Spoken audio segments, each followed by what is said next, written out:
I was born and raised in Westchester, Pennsylvania on a small farm. I was raised where I lived in a bus my first 12 years.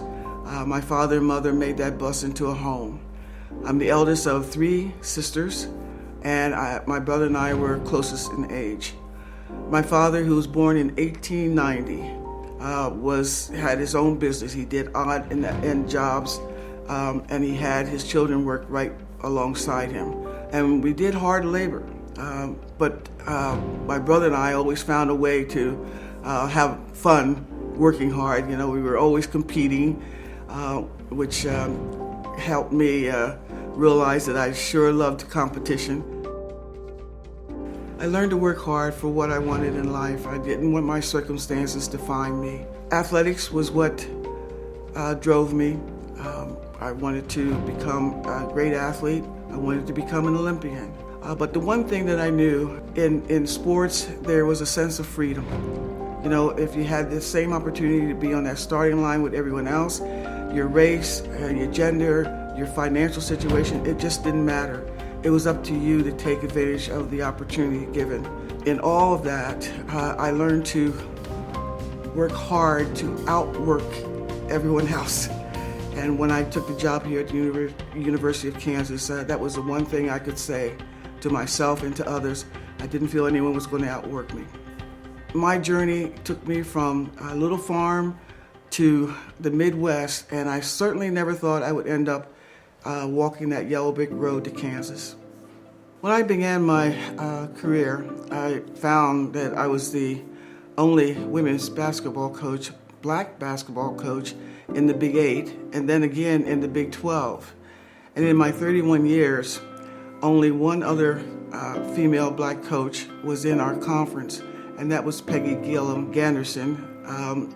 She was hired by Texas A&M, and that was in 1998 when she was hired. In the 20 years after my retirement, there still was not another female black head coach. So today we have, as you know, so many young, talented African-American females that are leading programs, including, of course, Dawn Staley, who was and has won 3 national championships at South Carolina. The Big 12's recent expansion and conference realignment brought in some excellent African-American women coaching in the league.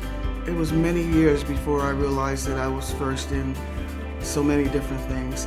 Walking into Allen Fieldhouse after being hired as the athletic director for women's sports, I looked around and there was nothing for women except for the public restroom. At one of my basketball games, at halftime, I had to take my team into the women's restroom in order to talk to them. The women, they had no lockers, there were no coaches and certainly no offices for coaches. I had to build my own office. It was about the width of my arm length, and I had to find space for equipment. They didn't have uniforms with Kansas on it. There was nothing. And so I knew that we could do better. But back then, the men's sports felt threatened by the idea of women's sports even existing. I was never trying to compete with men's basketball, and we all know the success of our men's programs. We're all so proud of it. But I really felt that there was room for both men and women. And I felt that the women's program could grow and thrive and bring a lot of pride to this university. It was a challenge, but I wasn't going to back down. I knew what my vision was, and I was going to continue to pursue it. So what I had to do was tear down walls, but then build walls. I tore down walls, the women and the men. We had to come together as a program. But then I had to build walls. I had to build my own office. I had to build an office for my coaches. I had to find ways to offer scholarships, to have hot meals for my athletes after a game. So there was much to be done. And you know, when I come to visit Allen Fieldhouse, I have to smile because this facility, this beautiful field house, was only men's facility, nothing for the women. And today, when I see all that has progressed. I'm so proud of what they've done here for women's athletics. You know, when I started as a kid, I wanted to be an Olympian. I tried so hard. I thought the opportunity in 1972. Unfortunately, the IOC overscheduled the men's teams, and so we were locked out. So my dreams of becoming an Olympian in 1972 as a basketball player just stopped. It is amazing what God has done for me in my life. I didn't get to the Olympics as a player, but I got there as a coach, and that's, to me, amazing. We had one of the most outstanding coaches in our game, Tara Vanderveer from Stanford. We were focused on trying to win a gold medal. We had lost at the previous Olympics. Players on the team like Dawn Staley and Lisa Leslie, they were aware that they were representing something more than themselves. It was bigger than the gold medal. They were representing women. It was going to be the first step toward the WNBA, a professional league for our women basketball players. We were seeing them in commercials. It was the first time you saw female basketball players, in a commercial, really. And they just were excellent, and I'm very proud of them.